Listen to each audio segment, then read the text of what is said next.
Versus सलाम में खुश आमदीद दोस्तों। आज हम आए हैं कानूनी शहादत ऑर्डर 1984 की जो सीरीज़ हमने शुरू की है, जिसमें हम इसके तमाम के तमाम आर्टिकल 164 के जो आर्टिकल हैं उन तमाम को उर्दू में एक्सप्लेन करेंगे, आसान उर्दू ज़ुबान में एक्सप्लेन करेंगे ताकि आपका कॉन्सेप्ट क्लियर हो सके। आज इस सीरीज़ का दूसरा लेक्चर है। इसमें हम जो है आर्टिकल 3, 4, 5 को आज हम देखेंगे। तो आज आर्टिकल 3 जो है वो डील करता है हु में टेस्टिफाई। हु में टेस्टिफाई से मुराद ये है कि कम्पिटेंसी ऑफ विटनेस। अगर आप कोई एग्ज़ाम देते हैं जुडिशल का या वैसे एलएलबी का कोई एग्ज़ाम आप अगर दे रहे हैं, क्वेश्चन आ जाता है कम्पिटेंसी ऑफ विटनेस, तो कम्पिटेंसी ऑफ विटनेस को जो आर्टिकल डील करता है कानूनी शहादत आर्डर का, वो है आर्टिकल 3, जो कि जिक्र किया गया है हु में टेस्टिफाई, यानी कौन ऐसा शख्स जो बतौर गवाह अदालत में पेश हो सकता है। तो इसके अंदर दोस्तों एक बात याद रखें, कानून के अंदर हर शख्स, कोई भी शख्स है वो बतौर गवाह अदालत में पेश किया जा सकता है। इसकी चंद एक एक्सेप्शन है जिसको हम आगे पढ़ते हैं कानून के अंदर ताकि ये आपको क्लियर हो जाएगा। All person shall be competent to testify unless the court consider that they are prevented from understanding the question put to them or from giving rational answer to those questions by tender age, extreme old age, disease, whether of body or mind or any other cause of the same kind। यानी इस article 3 में कहा गया है कि हर शख्स competent है बतौर गवाह अदालत में पेश किया जा सकता है, सिवाय कौन से लोगों को, कि ऐसा शख्स अगर उसको वो मेंटली तौर पे डिसेबल है, यानी अगर उससे कोई सवाल पूछते हैं उसका वो जवाब देने के काबिल नहीं है, और अगर कोई बिलफर्ज टेंडर एज का इतना कम उम्र बच्चा है, कम उम्र से मुराद बच्चा इतना है कि वो बच्चा गवाही नहीं दे सकता, बिलफर्ज उससे कोई सवाल पूछते हैं कि आपका नाम क्या है, आपके वालिद का नाम क्या है, कोई रैशनल हम सवाल पूछते हैं उसका रैशनल आंसर नहीं देता कम उम्री की वजह से। बिलफर्ज अगर एक बच्चा है 5 साल का, 4 साल का, 5 साल का, 6 साल का, अदालत उससे सवाल पूछती है और अदालत को वो उसके सवालों के जवाब ठीक ठीक दे देता है, यानी वो सवाल को समझ के उसका जवाब ठीक दे रहा है, तो उस बच्चे की भी गवाही अदालत में काबिल कबूल होगी। तो किसकी गवाही का अदालत में काबिल कबूल नहीं होगी? जो कि सवाल को समझ के उसका रैशनल आंसर अगर नहीं दे सकता, वो रैशनल आंसर किसी भी वजह से नहीं दे सकता, अपनी कम उम्री की वजह से, अपनी वो इतना ज़्यादा बुजुर्ग हो गया 90-80 साल का, या वो किसी बीमारी की वजह से या किसी डिजीज़ की वजह से वो सवाल को समझ के उसका जवाब नहीं दे सकता, तब तो वो कम्पिटेंट विटनेस नहीं होगा। लेकिन अदरवाइज़ एक बच्चा, अब चाहे उसकी उम्र 4 साल है, 4 साल से लेकर 100 साल की उम्र तक भी अगर कोई शख्स है, अगर वो सवाल को समझ के सही जवाब दे रहा है तो वो कम्पिटेंट विटनेस है। यही बात इस सेक्शन के अंदर की गई है जो मैंने आपको अभी पढ़ी है। इसके आगे इसके प्रोवाइडेड डेट की बताया गया है, provided that a person shall not be competent to testify if he has been convicted by a court for perjury or giving false evidence। तो इसके अंदर एक और सेक्शन हो गया आगे ये कि कौन सा शख्स गवाही नहीं दे सकता, एक ऐसा शख्स जिसको सज़ा मिली हो झूठी गवाही देने पर, तो ऐसा शख्स भी गवाही नहीं दे सकता। तो आगे इसके अंदर मजीद ये बताया गया है इसी बात को लेकर, provided further that the provision of the first provision shall not apply to person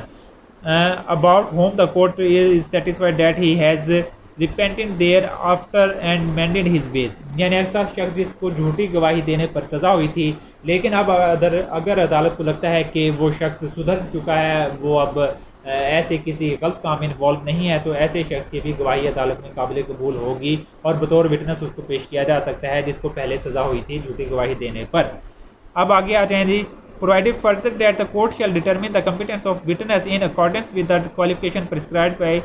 in the injunction of Islam as laid down in the Holy Quran and Sunnah for witness, and where such a witness is not forthcoming, the court may take the evidence of witness who may be available। इसके अंदर ये बताया गया है कि अदालत, जब कोई गवाह अदालत में पेश किया जाएगा किसी शख्स को अदालत में पेश किया जाएगा बतौर विटनेस, तो अदालत इस बात को भी मद्देनज़र रखेगी कि आया कि वो ऐसा जो गवाह है वो कि कुरान और सुन्नत के मुताबिक उसका किरदार है, आया कि वो कोई गलत कामों के अंदर, जैसे कि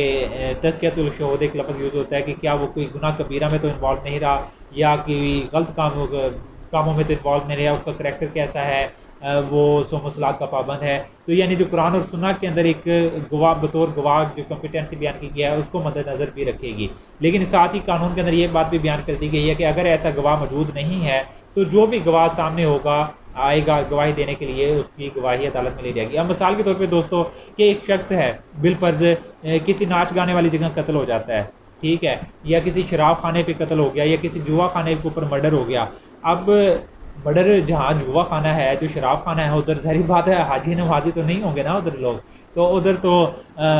लोग होंगे जो इस्लामी प्रिंसिपल हैं उनके मुताबिक वो बतौर स्टैंडर्ड सेट किए गए हैं, उनके मुताबिक तो कोई गवाह नहीं होगा। तो अब क्या मतलब है, जिसने कत्ल किया उसको छोड़ दिया जाएगा? नहीं। वही बात इधर डील की है कि अगर ऐसा कोई गवाह मौजूद नहीं है तो जो भी गवाह मौजूद है वो बतौर गवाह, उसको बतौर गवाह अदालत में पेश किया जा सकता है। यानी फिर उसका ये नहीं देखा जाएगा उसका करैक्टर कैसा है, कि वो उधर शराब खाने में कर क्या रहा था, वो गुनाहगार था, ये था वो, ये वाली बातें फिर पीछे रह जाएंगी। फिर जो भी गवाह मौजूद होगा उसको अदालत में पेश किया जाएगा और उसकी गवाही ली जाएगी। तो दोस्तों, कॉम्पिटेंसी ऑफ विटनेस में जस्ट ये बात याद रखें कि एक 3 साल के बच्चे से लेकर 100 साल के बच्चे तक कोई भी अगर ऐसा शख्स है वो जो कि सवाल को सुन के उसका सही जवाब दे सकता है, वो बतौर गवाह अदालत में पेश किया जा सकता है। कि अगर कोई पागल है, बूढ़ा हो गया, कम उम्र है, दिमागी मरीज़ बन गया, सही सवाल को नहीं समझ सकता, तो ऐसे शख्स की गवाही काबिल कबूल नहीं होगी। 4 से लेकर सेक्शन 13 तक जो है ना, उसके अंदर जो रेलिवेंट फैक्ट, जैसे हमने आपको पढ़ा है, तो जो रेलिवेंट फैक्ट है वो अदालत में काबिल कबूल होता है। लेकिन इसके अंदर एक्सेप्शन इस रूल की ये है कि चंद ऐसे फैक्ट्स हैं जो कि रेलिवेंट तो हों तभी उनकी गवाही अदालत में काबिल कबूल नहीं होगी। जैसे जजेज एंड मजिस्ट्रेट के बारे में बताया गया है कि एक जज और मजिस्ट्रेट अदालती कार्रवाई का हिस्सा बने हुए हैं, ठीक है। अब बतौर जज और मजिस्ट्रेट को अदालती कार्रवाई का उनको ये नहीं कहा जाएगा कि जी आप इस केस का हिस्सा रहे थे तो आप आगे गवाही दें। बिलफर्ज एक शख्स ने किसी मजिस्ट्रेट की अदालत में झूठा कागज़ दे दिया था, फॉर्जरी की थी या झूठी गवाही दी थी। अब कोई ये नहीं कहेगा कि जी आप आएँ और उस शख्स के खिलाफ आगे गवाही दें कि उसने आपकी अदालत के अंदर झूठी गवाही दी थी तो वो बंदा करैक्टरलेस और ये है, ऐसा नहीं होगा। तो अदालती कार्रवाई जो मजिस्ट्रेट के सामने चल रही है, जजेस के सामने चल रही है, उस अदालती कार्रवाई से मुतलिक कोई भी इशू सामने आता है, उस इशू से मुतलिक जजेस और मजिस्ट्रेट को कंपेल नहीं किया जाएगा कि वो आगे गवाही दें, अनलेस के अगर उनका जो मेन यानी जो अगर है सेशन जज है, हाई कोर्ट का कोई जस्टिस है, अगर वो उनको इजाज़त देता है तो तब तो वो आके गवाही देंगे, अदरवाइज़ उनकी गवाही उनको कंपेल नहीं किया जाएगा कि वो आके गवाही दें। लेकिन किन सूरतों में गवाही दे सकते हैं कि अगर ऐसा मामला उनकी अदालत में हुआ है जो कि उस अदालती कार्रवाई का हिस्सा नहीं था। बिलफर्ज एक मजिस्ट्रेट केस सुन रहा था, उसकी अदालत में एक पुलिस ऑफिसर खड़ा था, अब एक शख्स आके पुलिस ऑफिसर को कत्ल कर जाता है, मार देता है, मजिस्ट्रेट की आंखों के सामने ये मर्डर हुआ है। तो अब उस अदालती कार्रवाई का तो केस नहीं था, मामला नहीं था, लेकिन वो उसकी आंखों के सामने एक अदरवाइज एक इंसिडेंट हो गया। तो अब मजिस्ट्रेट को कहा जा सकता है कि आप इसके बारे में आके गवाही दें कि ये जो मर्डर आपके सामने हुआ है किसने मर्डर किया है। तो तभी सूरत में मजिस्ट्रेट गवाही दे सकता है, उसको कंपेल किया जा सकता है। अब इसकी हम वर्डिंग भी पढ़ लेते हैं जो आर्टिकल 4 में बयान किया गया है। No judges or magistrate shall accept upon the special order of some court to which he is a subordinate be compelled to answer any question as to his own conduct in court as judge or magistrate, or to anything which came to his knowledge in court as such judge or magistrate, but he may be examined as to other matter which occurred in his presence while he is so acting। तो वही बात इसके अंदर बताई गई है कि जजेस और मजिस्ट्रेट को कंपेल नहीं किया जाएगा, विच ही सबऑर्डिनेट भी कंपेल्ड, यानी जिसकी ये सबऑर्डिनेट है, इनका जो हायर अथॉरिटी है जजेस की, वो उसको कंपेल कर भी सकती है। वो अगर चाहे तो इनको कह सकती है वो गवाही दें, तो ये गवाही देंगे। अगर हम इसकी इलस्ट्रेशन पढ़ें तो उसके अंदर भी ये बात बयान की गई है कि जज के सामने अगर कोई जैली कागज डॉक्यूमेंट पेश किया फॉर्जरी, तो जज को कंपेल नहीं किया जाएगा कि इस शख्स के खिलाफ अगर आके गवाही दें। हाँ, अगर उस अदालती कार्रवाई का हिस्सा नहीं था, उसके सामने मर्डर हो गया, तो अब उसको कहा जा सकता है कि आप आके गवाही दें। इसी तरह मियाँ बीवी के दरमियान कोई कम्युनिकेशन हुआ है, ये आर्टिकल 5 के अंदर बयान किया गया कम्युनिकेशन ड्यूरिंग मैरिज, कि अगर मियाँ बीवी के दरमियान कोई मामला चले हैं तो मियाँ बीवी को नहीं कहा जाएगा कि आप आके गवाही दें अपने शोहर के खिलाफ, या शोहर को नहीं कहा जाएगा कि वो अपनी बीवी के खिलाफ गवाही दें। हाँ, चंद एक सूरतें हैं जिनमें बीवी या शोहर एक दूसरे के खिलाफ गवाही दे सकते हैं। बिलफर्ज मियाँ बीवी के दरमियान कोई आपस में कोई ऐसा मसला हो गया है, उनका आपस में कोई इशूज़ ऐसे खड़े हो गए हैं, तो अब मियाँ बीवी एक दूसरे के खिलाफ और उनके जो दरमियान में बातचीत हुई थी वो गवाही उनके खिलाफ ली जा सकती है। और इसी तरह मियाँ बीवी ने, शोहर ने अपनी बीवी को ज़ख्मी कर दिया, तो बीवी ज़ख्मी हो गई। अब बीवी कहते हैं जी ये 2 घंटे पहले आया, इसने आके मुझे मारा, पहले मुझे धमकियाँ दी, मुझे गालियाँ देता रहा, मेरे माँ बाप को गालियाँ देता रहा और मैं इसको जवाब देती रही। अब ये कम्युनिकेशन उन मियाँ बीवी के दरमियान हुआ था, ठीक है। अब बीवी इससे मुतल्लिक अदालत में बता सकती है कि ज़ाहिर बात है, बीवी फिर उसने कहती है जी मेरे माँ बाप को गालियाँ दी, मुझे गालियाँ दी, फिर इसने मुझे मारा और मुझे ज़ख्मी कर दिया। आर्टिकल में पढ़ें तो ये है कि मियाँ बीवी का कम्युनिकेशन अदालत के अंदर सामने पेश नहीं किया जाएगा, ऐसी गवाही काबिल कबूल नहीं होगी। लेकिन जब उसने अपनी बीवी के खिलाफ ही जुर्म कर दिया तो बीवी अब चाहे तो उस शख्स के खिलाफ, अपने शोहर के खिलाफ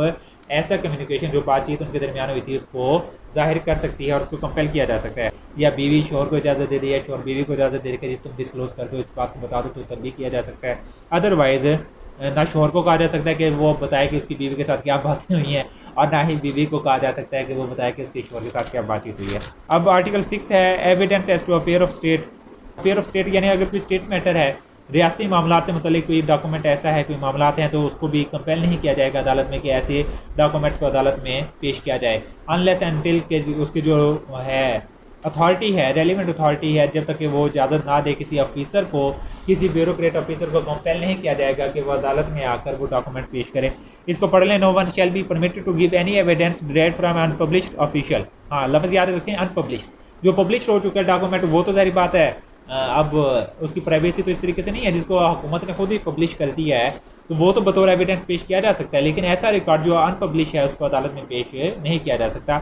तो पढ़ें, direct from unpublished official record relating to any affair of state except with the permission of the officer at the head of the department concerned who shall give or withhold such a permission as he thinks fit. इसकी explanation में ये बताया गया, official record related to the affair of state, official record से मुराद वो है जो अफेयर ऑफ स्टेट से मुराद हो, including documents concerning industrial or commercial activities carried out directly or indirectly by the federal government or provincial government or any statutory body or corporation or company set up for control by central government. यानी अगर कोई federal government है, provincial government है,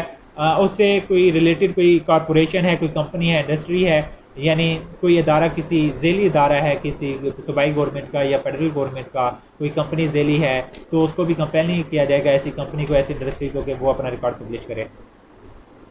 अब आ जाते हैं section article 8 के अंदर, information as to commission of offence. दोस्तों आपने पढ़ा होगा कि मुखबर की इतला के ऊपर पुलिस ने फ़लाँ जगह रेड की तो इतने किलो चर्स, इतने किलो हेरोइन, इतने किलो मनशियात बरामद हो गई, या फ़लाँ जगह मुखबर की इतला पे रेड किया तो क्या हुआ कि वहाँ से डाकू पकड़ा गया, डकैत पकड़ा गया। अब वो जो मुखबर वाला सेक्शन है, जो मुखबर को प्रोटेक्शन हासिल है, वो आर्टिकल 8 प्रोवाइड करता है। यानी किसी भी पुलिस ऑफिसर को, किसी भी ऑफिसर को, मजिस्ट्रेट को, पुलिस ऑफिसर को, रेवेन्यू ऑफिसर को कंपेल नहीं किया जा सकता अदालत के अंदर कि वो आके अदालत में बताए कि आपको कौन सा मुखबर था जिसने इतला दी। आप जो दोस्त प्रैक्टिस करते हैं उनको मालूम होगा कि जो मनशियात की FIR होती है कि जी मुखबर ने इतला दी, फ़लाँ चौक के अंदर एक शख्स मनशियात को लेके जा रहा है, हमने मुखबर की इतला की परेड किया और फ़लाँ शख्स को पकड़ लिया। अब अदालत में पूरा ट्रायल चलता है, पूरा ट्रायल होगा, लेकिन इस ट्रायल के दौरान अदालत कभी भी उस पुलिस ऑफिसर को ये नहीं कहेगी कि जिस मुखबर ने आपको इतला दी उस मुखबर को पेश करो, या उस मुखबर को हमारे सामने पेश किया जाए, हम उसको सुनना चाहेंगे। वो किस सूरत में पेश नहीं कर सकते, वो उसको प्रोटेक्शन किस वजह से प्रोवाइड की गई है, वो है आर्टिकल 8 के अंदर। तो ना पुलिस अदालत किसी पुलिस ऑफिसर को कहेगी कि वो मुखबर के बारे में नाम बताए, उसको पेश करे। तो इसको आप पढ़ लेते हैं, नो मजिस्ट्रेट और police officer shall be compelled to say whence he got an information as to the commission of any offence, and no revenue officer shall be compelled to say whence he got an information as to commission of any offence against the public revenue। तो वही बात होगी है कि इसमें 3 लोगों को बयान कर दिया गया, magistrate, police officer, revenue officer. इनको किसी भी जुर्म की बाबत अगर कोई इतला मिलती है तो ये उसके ऊपर अगर कार्रवाई करते हैं तो अदालत में केस चलता है, तो इन तीनों को अदालत कंपेल नहीं करेगी कि वो अपने मुखबर के बारे में बताएं, डिस्क्लोज करें, उसको अदालत में पेश। तो दोस्तों ये था लेक्चर। आज हमने आर्टिकल 3 और 3 से लेकर 8 तक हमने पढ़ा। इंशाल्लाह नेक्स्ट लेक्चर के अंदर जो प्रिविलेज कम्युनिकेशन है उसको हम ख़त्म कर देंगे और उसके बाद हम आगे चलेंगे। तो एंड में दोस्तों ये है कि आप मेरे चैनल को लाइक एंड सब्सक्राइब ज़रूर करें, और ताकि मैं जो नेक्स्ट वीडियो अपलोड करूँगा कानून शहादत ऑर्डर से रिलेटेड जो है तो वो आपको इसका नोटिफिकेशन में मिल जाएगा। मज़ीद अगर आपको जो मैंने लेक्चर आपको अभी दिया है, किसी किस्म का सवाल आपके जहन में है, कोई कन्फ्यूजन आपके जहन में अभी बाकी है, तो आप मुझे ज़रूर कमेंट सेक्शन में बताएं। मैं कोशिश करूंगा कि मैं उसको क्लियर कर सकूँ। नेक्स्ट वीडियो में मैं उसको क्लियर कर दूंगा। जो भी सवाल आपके होंगे वो उसको मैं अगली वीडियो में आपकी कन्फ्यूजन को ख़त्म करने की कोशिश करूँगा, या कमेंट सेक्शन में ही मैं कोशिश करूँगा आपको जवाब दे सकूँ। अपना ख्याल रखिएगा, मिलते हैं अगली वीडियो में। शुक्रिया।